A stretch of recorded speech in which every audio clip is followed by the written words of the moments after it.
மாலையும் தாலியும் இல்ல கல்யாணம். விட்டு சொன்னல அவகிட்ட சொல்லிடுறேன்மா.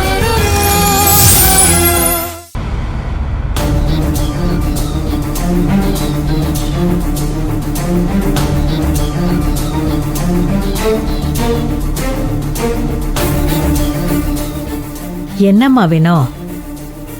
இது வரைக்கும் கனகா எவ்வளவோ பேசி நீ பார்த்துருக்குற. நீ உன் வாழ்க்கையில இவ்வளவு கோவப்பட்டு நான் பார்த்ததே இல்லை. கனகா எப்போ உன் மனசை நோகடிச்சாலும் நான் தான் அவளை திட்டுவேன்.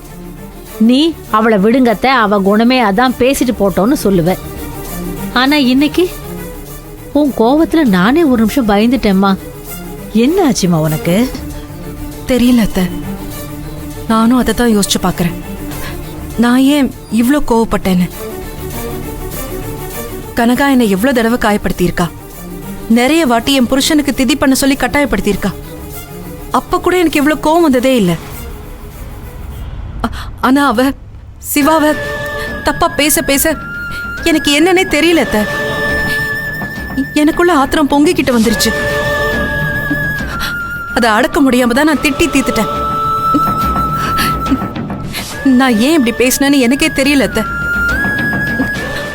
அவரை சொன்னது எனக்கு எதுக்கு இவ்ளோ கோவம் வந்ததுன்னு அதுவும் எனக்கு புரியல அத்தை. அவ என்னம்மா இன்னைக்கு நேத்தா இப்படி பேசுறா?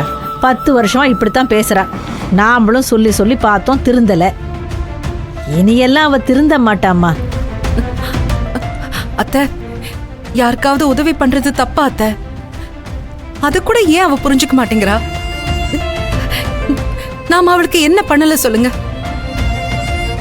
ஆரம்பத்துல இருந்தே பேங்க்ல இருக்கிற பணம் ரம்யாவுக்காக தான் சொல்லிட்டே இருந்தேன். நீங்களே சொல்லுங்க, என்னைக்காவது ஏன் சுயநலத்துக்காகவோ இல்ல இந்த குடும்ப கஷ்டத்துக்காகவோ அதுல இருந்து காசு எடுக்கணும்னு நான் எப்பயாச்சும் நினைச்சிருப்பேனா? இத்தனைக்கும் நீங்க எடுத்துக்கோன்னு பல தடவை சொல்லியும் நான் அந்த காசை எடுக்காம உறுதியா தானே இருந்தேன். அப்படி இருந்தும் எடுத்தனா அது ஏன்னு எனக்கு தெரியல. அதையும் தாண்டி இது ஒரு உயிர் சம்பந்தப்பட்ட விஷயம் அத்தை.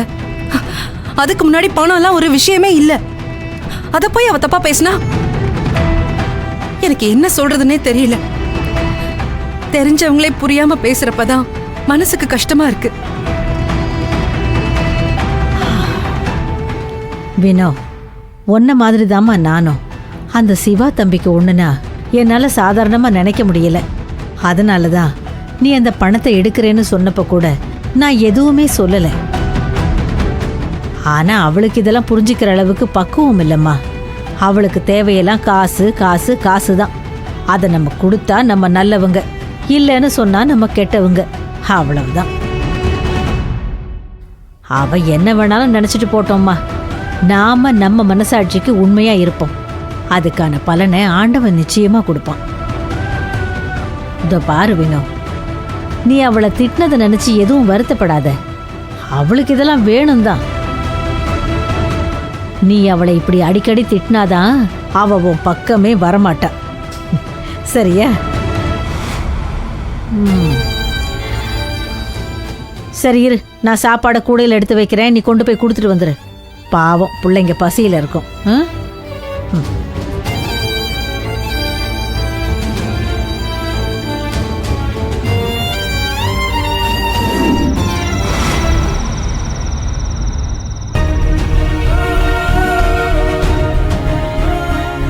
ஏங்க, என்னங்க இது?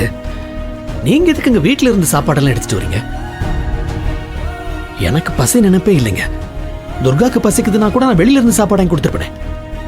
ராத்திரி நேரத்துல நீங்க எதுக்குங்க அலையறீங்க? இதெல்லாம் சிரமமா நினைக்காதீங்க. அத்தை தான் சமைச்சு கொடுத்தாங்க. வெளியெல்லாம் சும்மா சாப்பிடாதீங்க. அதே மாதிரி பசி இல்லைன்னு சொல்லிட்டு சாப்பிடாம இருக்காதீங்க. ஒரு 2 வாயாச்சும் சாப்பிடுங்க. துர்கா இவங்களை எவ்வளவு எடுத்தறிஞ்சு பேசினா, ஆனா இவங்க அவன் மேல எவ்வளவு அக்கறையா இருக்காங்க. இவங்களுக்கு என்ன கைமாறு செய்ய போறோம்னு தெரியலையே. ஆமா, துர்கா எங்க? ஐயா பக்கத்துல உட்கார்ந்துருக்காங்க. அவர் விட்டு எங்கேயுமே நகர மாட்டேங்கிறாங்க. அவ்வளவு ஏன், ஐயாவை பாக்குறதுக்கு நான் பக்கத்துல போனா கூட கோவப்பட்டு என்ன துரத்தி விட்டுறான். எங்க துர்கா பேசினதெல்லாம் தயவு செஞ்சு மனசுல வச்சுக்காதீங்க. அவ ரொம்ப நல்ல பொண்ணு, எல்லார்கிட்டயும் அன்பா இருப்பா. ஆனா ஏன் இப்ப இப்படி நடந்துக்கிறாங்கிறது எனக்கே புரியாத புதிரா இருக்கு. எனக்காக நீங்க துர்காவை மன்னிச்சிருங்க. அட என்னங்க நீங்க, அதையெல்லாம் ஒரு விஷயமாவே நான் நினைக்கல. அவ ரொம்ப சின்ன பொண்ணு, ஒரு பயத்துல அவ கோவமா நடந்துகிட்டா. இத கூட புரிஞ்சுக்காம நாம கோவப்பட்டா நமக்கு தான் பக்குவம் இல்லைன்னு அர்த்தம்.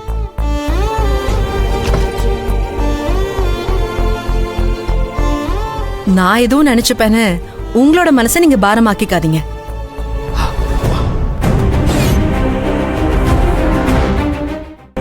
எப்ப நீங்க அவ பேசுனது ஒரு பொருட்டாவே எடுத்துக்கலன்னு சொன்னீங்களோ, இப்பதான் எனக்கு ஒரு பெரிய ரிலீஃப் கிடைச்ச மாதிரி இருக்கு.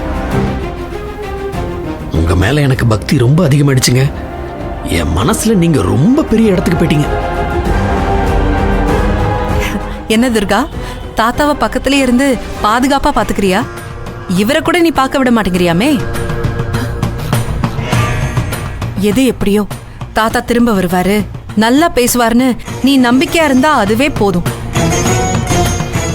சரி, முதல்ல 2 பேருமே சாப்பிடுங்க.